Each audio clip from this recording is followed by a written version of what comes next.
It looks like monkeypox. Oh my god. It doesn't look normal, bitch. It looks like monkeypox. Oh my god. It doesn't look normal, bitch. Thought it was a pimple because I popped it. I popped it. I popped it. Thought it was a pimple because I popped it. I really think I'm about to go to the hospital because I can't. Because I popped. Maariyyee jaldeessaa kan jedhu laallatu. Maariyyee jaldeessaa yookiin monkeypox kan jedhamu. Yeroo ammaa egaa biyya keenya keessatti akka weeraraatti ka'ee jira. Maariyyeen jaldeessaa yookaan monkeypox kan jedhamu kun dhukkuba darbee darbee mul'atu ta'ee kan vaayirasii monkeypox jedhamuun dhufudha. Vaayirasii monkeypox virus jedhamuun dhufu.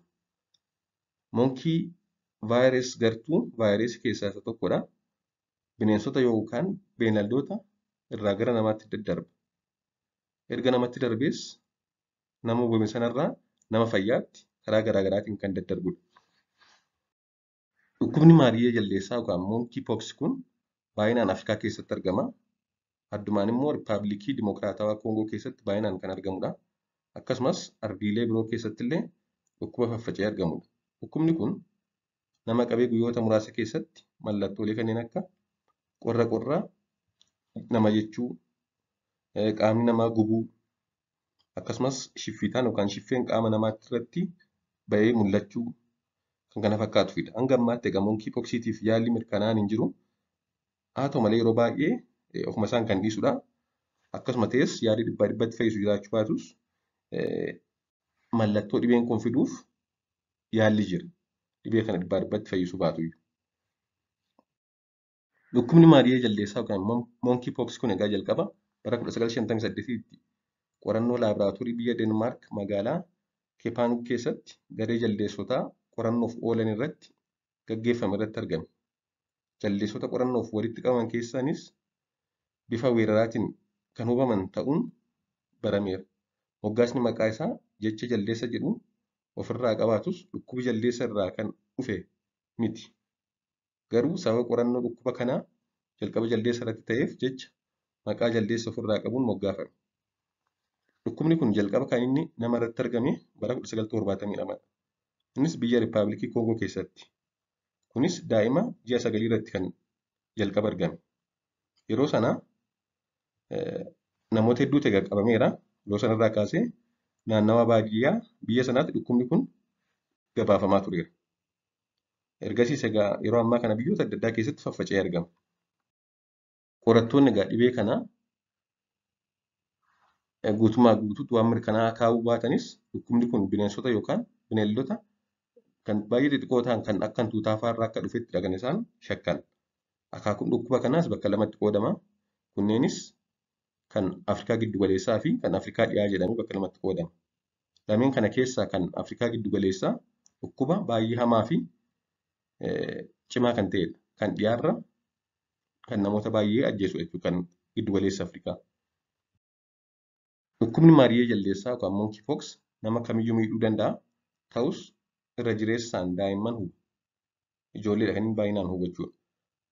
Amma Afrikaa keessatti egaa yeroo mul'atu kaasee parsantaa 90 kan ta'u ijoollee waggaa 15 gadii kan baay'inaan dhibee kanaan qabaman.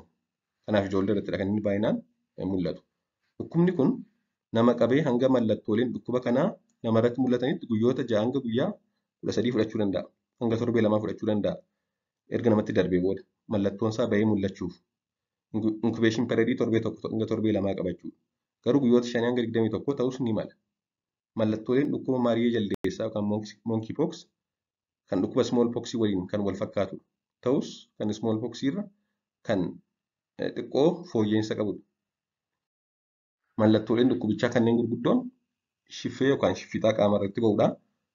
Namatti qorruu, nama qorrisiisuu, akkuma dhibee busaachuudha. Akkasumas dhagni nama gubuu, ho'inni qaamaa dabaluu, mataa dhukkubbii yookaan bowwaa mataa qabaachuu, dhukkubbii maashaa qaamaa qabaachuu, maashaaleen qaamaa nama bututuu fa'aa kan kana fakkaatudha.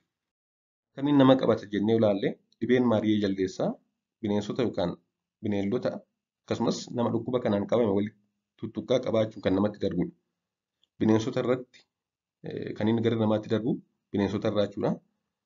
Yoo nama ciniinan yookaan dhiigni isaanii kallattiin gogaa namaa tarsee irra tuqedha.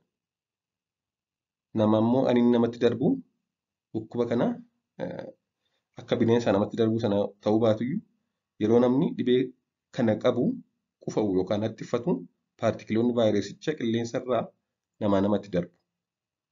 Kun ta'uuf immoo tuttuqqaa fuulaa fuulatti kan yeroo dheeraa barbaada. Akkasumas yeroo paartikiloonni xixiqqoon vaayirasii kana ija yookaan funyaan namaa seenan nama qabuu danda'a. Madaa nama dhukkuba kanaa qabu tuttuquunis namatti dabarsuu danda'a. Namichi fuulaa fuulatti waan nutti qufa'e ija keenyarra, funyaan keenyarra, afaan keenya keessa bu'ee nutti darba. Akkasumas madaan namni akkasii qabu tuttuquudhaanis namatti darba. Wanti kun egaa adda ba'uuf yookaan kana jechuuf yeroo hedduu namoota dhibee akkasii qaban wajjin wal quunnamtii namni qabu mallattoo armaan olitti jedhe qabatee yoo dhufe dabalataanis tuttuqqaa nama akkasii wajjin yoo qabaate kilinikaalii diyaagnoos ta'a. Haa ta'u malee laaboraatooriidhaan koonfirm gochuuf PCR barbaada. Dhangala'aa qaama isaarra jiru akkasumas madaa yookaan shiffee qaama isaarra jirurraa fuudhamee DNA PCR hojjechuu barbaada. Nucleic acid amplification test kan jedhamu.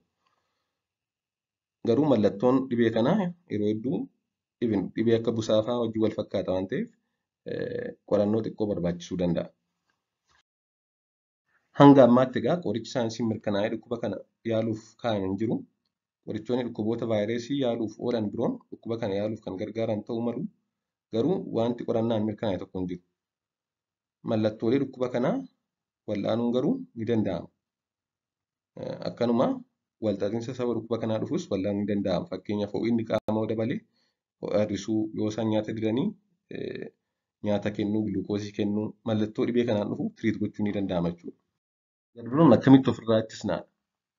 Talaalliin dhukkuba smallpox dhibee kanaaf gargaarullee yeroo ammaa kana namoota laaboraatoorii dhimma smallpox keessatti hojjetan qofa irratti kan daanga'edha. Talaalliin dhukkuba smallpox dhukkuba monkeypox parsantaa 85 ittisuu danda'a.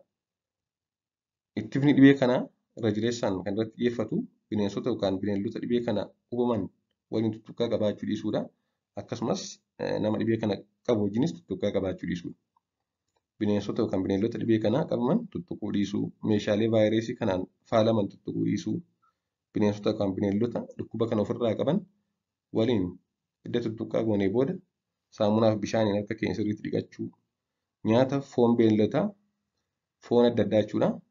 Haalaan bilcheessanii nyaachuu, namoota vaayirasii kana qaban waliin tuttuqqaa dhiisuu, yeroo namoota dhukkuba kana qaban yaallu yookaan yaala goonuu fi meeshaalee ittisa dhuunfaa kanneen akka fees maaskii fa'aa, gilaavii fa'aa waan akkasii fayyadamuu. Dhibeen kun guyyaa meeqa namarra turaa kan jedhu ilaalle immoo dhukkubichi adeemsa isaa hunda xumurachuuf torbee 2 hanga 4 itti fudhata. Yeroo baay'ee dhukkuba ofii isaa nama dhiisuudha vaayirasii waan ta'eef mallattooleen isaas hanga torbee 4 kan turuu danda'anidha. Jabinni dhukkuba kanaa ijoollotaa fi warreen dandeettiin dhukkuba ittisuu isaanii gad bu'aa ta'an kanneen akka dhibee sukkaaraa, dhibee HIV akkasumas dulluma jala jiran isaa irratti xinnoo cima.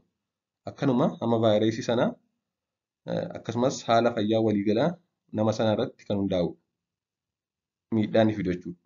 Wayita vaayirasii dhukkuba maarii jaldeessaa yookaan monkeypox fidu kana monkeypox virus jedhamu saaxilamnu guyyoota 21 keessatti ogeessa fayyaan ilaalamuu qaba. Dhukkubni kun egaa dhukkuba smallpox jedhamurraa kan wayyu ta'us hanga ammaallee kan balaa geessisu namoota dhibee kana qaban keessaa parsantaa 10 du'aaf kan saaxilu. Dhibee tokko dhibee kana hin qabaman dhibee du'aa jechuudha. Dhibee hammaataadha. Dhibee salphaa miti. As a matter of fact, its reservoir is rodents such as squirrels and rats, among many others anyways. We have 2 grades of this infectious virus or disease. We have the grade 1 and then we have the grade 2. For West African countries, our concern is the grade 2. As we speak now, there have been an outbreak of this condition in La Côte d'Ivoire and in Nigeria, and now it is coming to Ghana. As I give you more information about this condition in my subsequent videos, so make sure to like and share. Let's keep the awareness. Let's catch it before it catches us. Peace out and see you in my next video.